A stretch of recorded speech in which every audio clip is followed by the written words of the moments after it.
Capítulo 7. O profundo chama a profundidade. Diagnóstico 5. Você está deixando a tela estrangular a sua alma. A primeira vez em que realmente fiquei cônscio da intensidade do problema da tela foi em uma conversa com alguns alunos que estavam em treinamento para o ministério. Eu falava em um dos melhores seminários, quando, depois da aula, 2 homens se aproximaram pedindo que eu respondesse uma pergunta em particular. E pelo jeito que estavam falando baixinho sobre as lutas e desviando os olhos, imaginei que eles tivessem algo incômodo a dizer. Eu estava certo de que falariam sobre pornografia. Com certeza queriam falar de suas lutas com a internet. Mas não eram viciados em pornografia. Eles estavam viciados nas mídias sociais. Não conseguiam parar de olhar o Facebook e estavam gastando horas em blogs e surfando na web. Isso aconteceu há alguns anos, e eu não sabia como ajudá-los. Eu não conhecia essa luta e não estava pessoalmente imerso nela, mas 5 anos mais tarde eu a conheço muito bem e estou mergulhado nela. Eu costumava caçoar dos blogueiros, zombava do Facebook, dava gargalhadas quando falavam de Twitter, e nunca fui rápido em adotar novas tecnologias. Não me importava com o que o Steve Jobs estivesse inventando e não me importava com os tecnofilos, até me tornar um deles.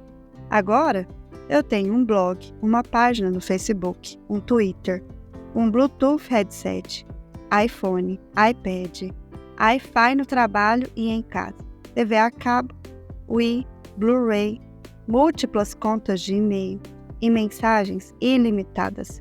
A soberba precede a ruína. Eu nasci em 1977 e, sendo assim, eu lembro da vida antes da Revolução Digital.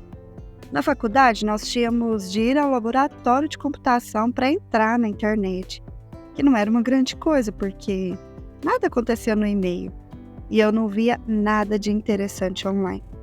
Mas, quando eu cheguei no seminário, as coisas haviam mudado. O e-mail era um modo essencial de comunicação e a internet era o meio pelo qual eu e os meus amigos obtinham as notícias e jogávamos futebol virtual. Mas mesmo então, no final dos anos 90 e no começo dos anos 2000, a vida era muito menos conectada. Eu só obtive uma conexão em meu próprio quarto quando eu já estava na metade do meu curso de seminário, uma lerda monstruosidade daquelas que faziam barulho. Ick. Não tive um celular no colegial, e nem na faculdade, e nem durante a minha graduação. 4 ou 5 anos atrás, eu não fazia nada com o meu telefone, e mal acessava a internet em casa. Não estou sugerindo que aquele tempo fosse mais puro e nobre, mas a minha vida parecia menos espalhada e menos pressionada. A conversa tecnológica é traiçoeira. Escrever sobre tecnologia nos apresenta muitos desafios. Para começar, algumas pessoas não terão a mínima ideia do que eu estou falando. Provavelmente são mais velhas e não entendem a atração que esses apetrechos exercem sobre as pessoas. O Senhor os abençoe. E eu espero que vocês tenham tanto prazer no mundo real quanto nós tínhamos. Outro desafio é que algumas coisas específicas que estou tratando serão ultrapassadas dentro de 2 anos e tudo estará desatualizado, alguns anos mais à frente. Por exemplo, parece loucura que estudantes de faculdade quase não utilizem mais e-mail. Você tem de mandar mensagens ou escrever no Facebook se quiser a sua atenção. Uma terceira dificuldade ao escrever sobre a tecnologia é a propensão exagerada contra ela. O impulso lúdico é forte entre os cristãos. E é fácil achar que a melhor resposta ao exagero tecnológico seja ficar furioso com as máquinas. No entanto, não adianta lamentar a perda de um mundo que nunca voltará a ser como antes. E provavelmente não era o mar de rosas que imaginamos. Eu gosto de poder carregar a Bíblia no meu telefone e ter mapas das ruas de todo o país no meu bolso, podendo verificar os resultados e as notícias de meus amigos o dia todo e falar com a minha esposa enquanto estou no trabalho. Não há dúvida de que algumas coisas são melhores porque estamos todos interligados a tudo. O problema é que existem coisas que não estão melhores. Temos que reconhecer que, à medida que a presença de aparelhos digitais e a dependência deles aumentam, com esse crescimento vêm as novas capacidades e novos perigos. A questão não é se a revolução digital aumenta mais a correria louca de nossa vida e se ela confunde a nossa saúde mental. A pergunta é: quais são as ameaças e o que podemos fazer para combatê-las? Quais são as ameaças? Muito tem sido escrito e ainda o será sobre os perigos de um apetite insaciável por estar conectado. Eu deixo que outros decidam se o Google nos torna mais bobos ou se os jovens são mais ou menos relacionais que nunca. Permita simplesmente que eu sugira 3 maneiras pelas quais a revolução digital é cúmplice de nossa experiência de estar loucamente ocupados. Pois se entendermos as ameaças, talvez consigamos alguma esperança de encontrar uma saída. Primeiro, existe a ameaça do vício. Isso pode soar uma palavra forte demais, mas é exatamente o que ela é. Você consegue passar um dia sequer sem Facebook? Você pode passar uma tarde sem usar o seu telefone? E que tal 2 dias sem verificar os e-mails? Mesmo que alguém prometesse que não haveria emergências e nenhum trabalho novo surgiria, ainda assim teríamos dificuldades em ficar longe da telinha. A verdade é que muitos de nós não conseguem não clicar. Não conseguimos afastar-nos mesmo que por poucas horas, quanto mais por alguns dias ou semanas. Em seu livro Campeão de Vendas, The Shallows, Águas Rasas, Nicholas Carr reflete sobre como a sua atitude diante da web mudou.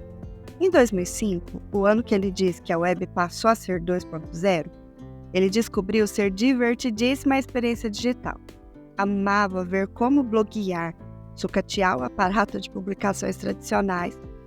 Amava a velocidade da internet, a facilidade, os hiperlinks, os mecanismos de busca, o som, os vídeos, tudo.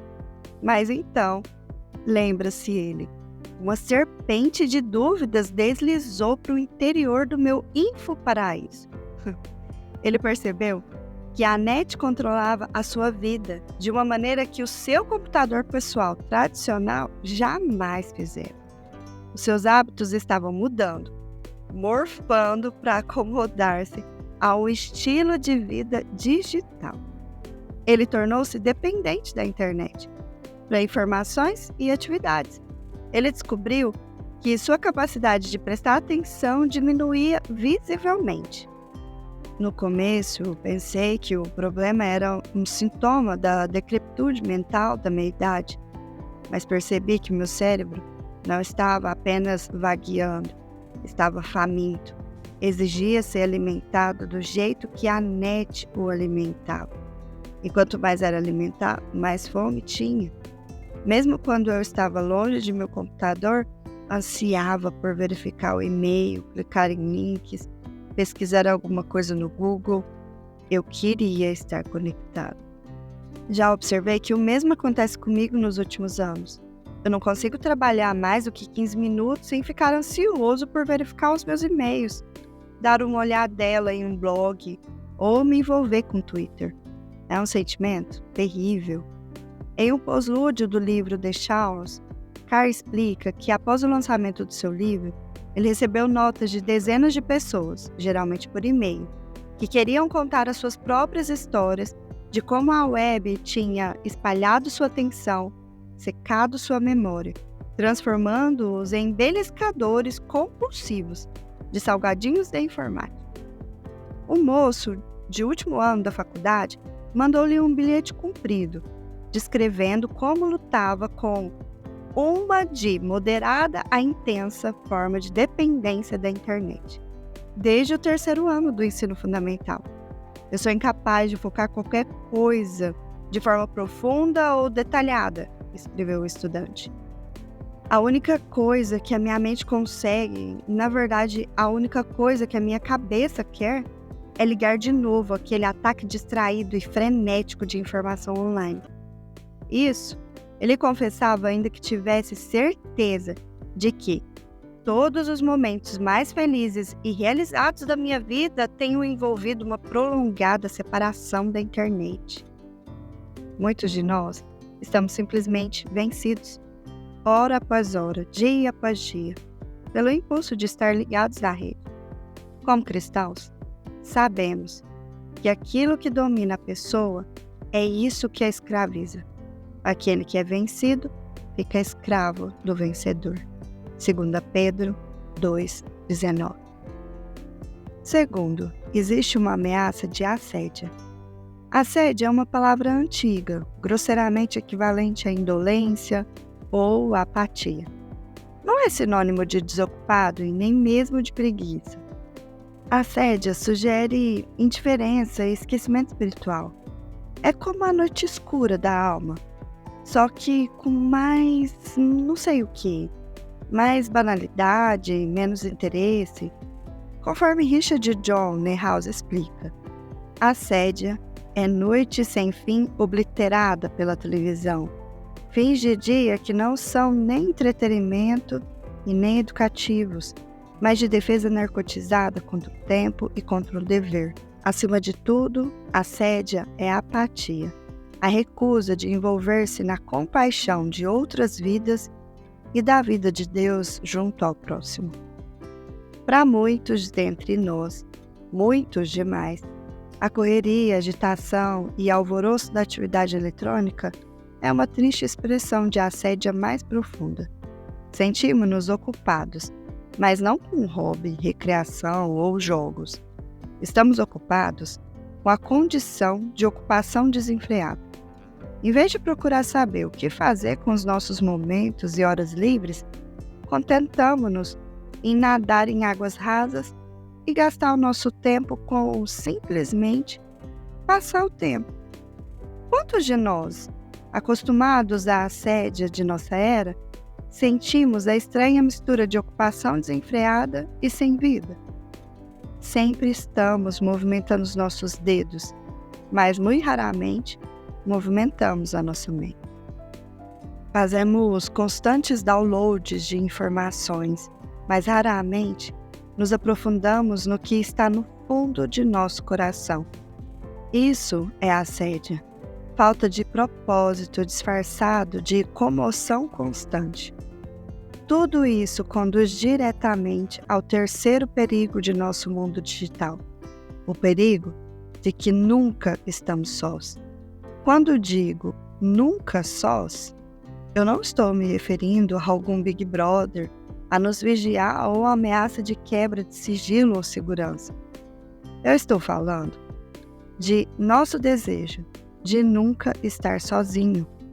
Peter Kraft está certo ao comentar: queremos tornar nossa vida complexa. Não precisamos disso, mas desejamos essa condição. Queremos estar agitados, incomodados e ocupados. Inconscientemente, queremos exatamente as coisas sobre as quais nos queixamos. Pois se tivéssemos tempo, nos olharíamos e ouviríamos o nosso coração e veríamos o enorme buraco do coração que nos aterroriza.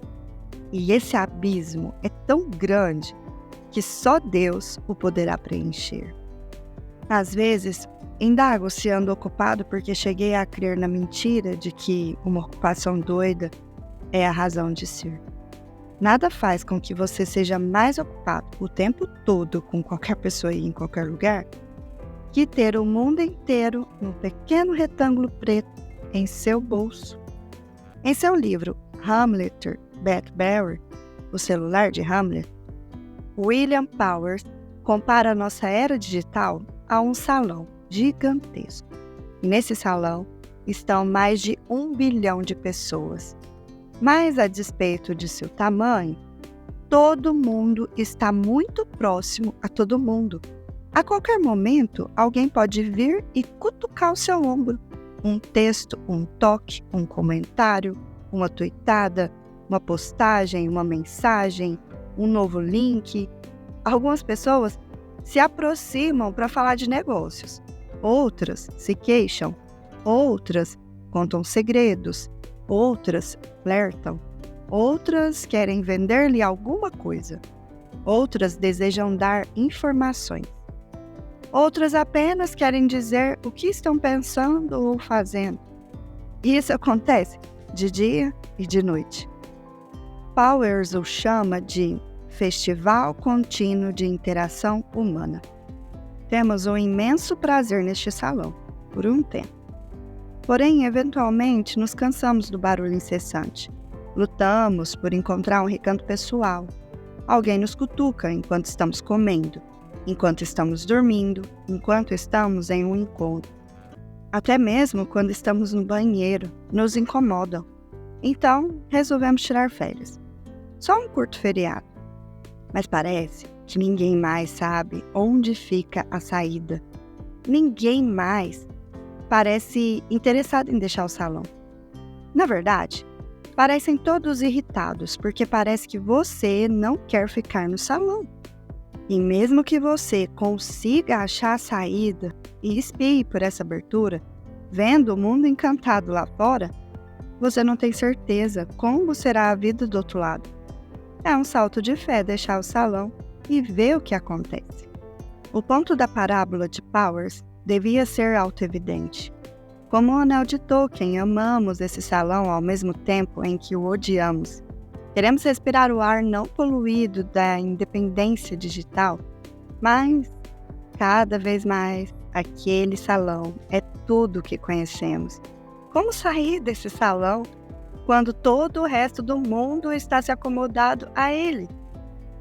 Como vamos passar o tempo e ocupar os pensamentos sem cada vez mais ouvir o som incessante de tap, tap, tap, tap? Para muitos de nós, a rede é como o Hotel Califórnia, da banda Eagles. Podemos fazer o check-out a qualquer hora que quisermos, mas nunca conseguimos sair. O mais assustador é que talvez não queiramos sair.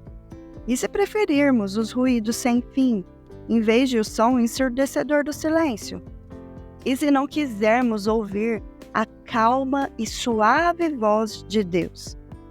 E se as trivialidades e distrações de nossos dias não forem forçados pela nossa ocupação? E se nem mesmo forem forçadas sobre nós?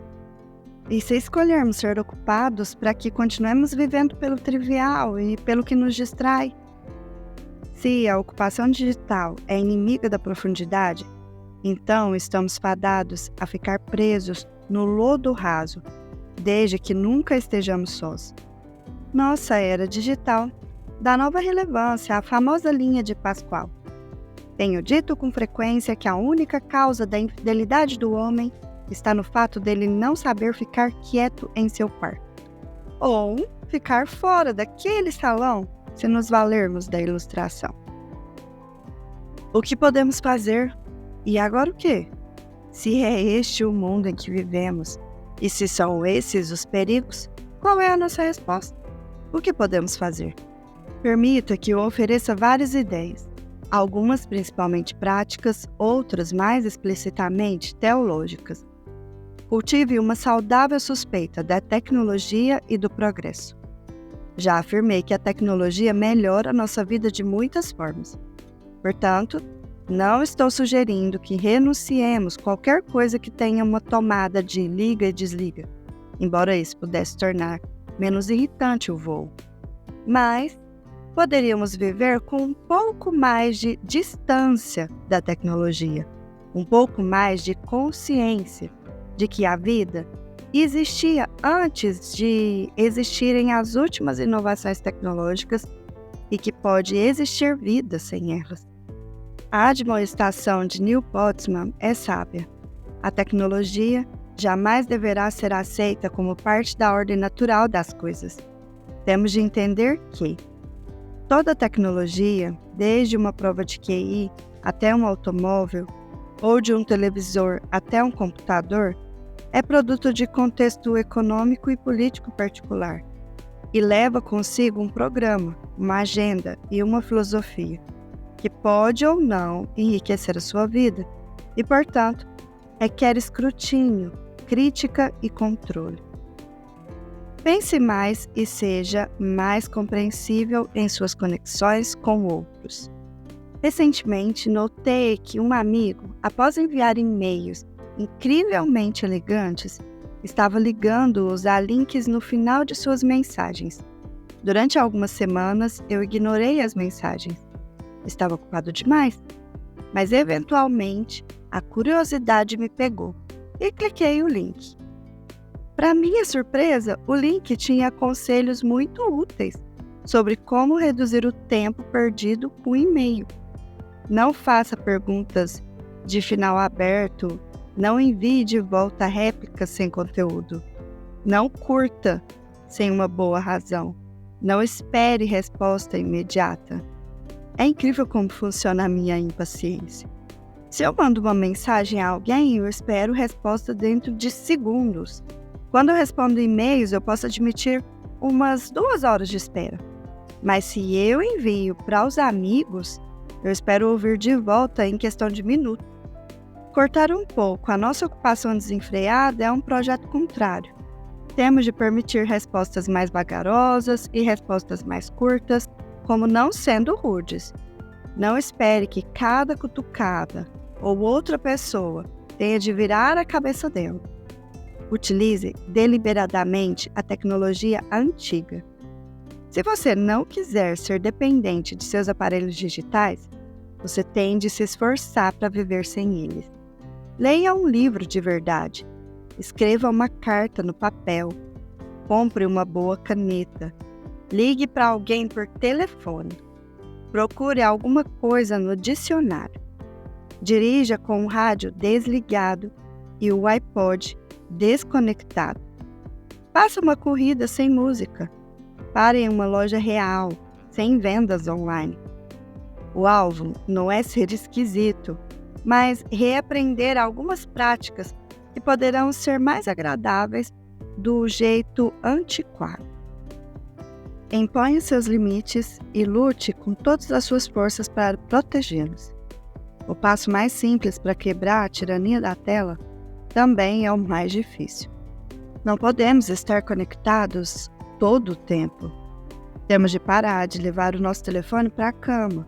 Não podemos verificar o Facebook durante o culto na igreja. Não podemos mandar mensagens a cada refeição. Ano passado, minha esposa e eu tivemos a nossa maior briga porque ela me repreendeu fortemente por eu tuitar à mesa do jantar. Ela estava certa em ser severa e eu prometi nunca mais usar o Twitter durante as refeições. Uma promessa que acho que cumpri. A maioria das famílias poderia usar um bonito cesto, onde todos os telefones e tablets e laptops ficassem descansando durante certa hora do dia. A hora do jantar, hora silenciosa, hora de dormir, quando o papai chega em casa.